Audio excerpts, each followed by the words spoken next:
కాలంలో మధ్యాహ్న భోజనం ముఖ్యమైనది, చదువు మధ్యాహ్నం అయిపోయింది. చదువు ఎవడికి అక్కల్లా.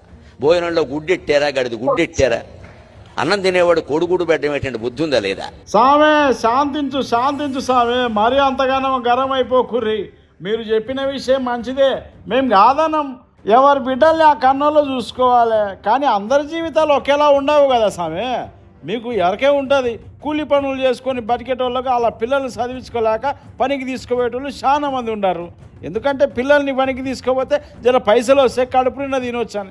గట్టనే చదివిపించడానికి బడికి పోనీకి బట్టలకి ఇట్లా ఉండవు కాబట్టి ఈ స్కూల్ మానిపించేటోళ్ళు. ఇక ఆ తర్వాత చదువులు సట్టుబండలు అయ్యేటివి.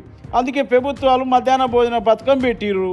తల్లిదండ్రులు పనికి పోతే పిల్లలకి ఇంత బువ్వ పెట్టి బట్టలు ఇస్తే హాయిగా చదువుకొని ఏదో ఒక కొలువులు ఇరుక్కుంటారని ఆశ. అందుకే ఆ పథకం కోసం పైసలు ఖర్చు చేస్తుంది ప్రభుత్వం. ఇది ఇప్పుడు పెట్టిన పథకం కాదు సామి. ఆగస్టు 15, 1995లో స్టార్ట్ చేసిర్రు మన పివి నరసింహారావు సారు. ఇక 2021 సుప్రీంకోర్టు దేశంలో అన్ని సర్కారు బడులు, ఎయిడెడ్ బడుల్లో ఈ పథకం అమలు చేసి పిల్లల డ్రాప్ అవుట్ తగ్గియాలని ఆర్డర్ ఇచ్చిందంట. అప్పటి నుంచి ఈ పథకం మంచిగానే కొనసాగుతుంది.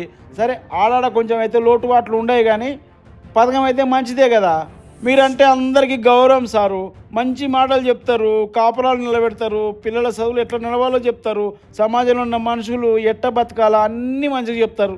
మీరు చెప్పినట్లు మేము వింటాం, ఎందుకంటే మీ సలహాలతో మంచి జరుగుతుంది కాదనం. అయితే పిల్లల ఆకలి విషయంలో జర ఆలోచించి మాట్లాడాలి స్వామి. ఎందుకంటే వాళ్ళకి అన్ని వసతులు ఉంటే బడిలో పెట్టే భోజనం కోసమే చదువుకోరు కదా. ఎండలో ఎండుతూ ఇటుక బట్టీల్లో, సిమెంట్ పనుల్లో, డ్రైనేజ్ క్లీనింగ్లో మగ్గిపోతున్న వాళ్ళ తల్లిదండ్రుల కష్టం మీకు దగ్గరగా చూసే తెలుసా స్వామి.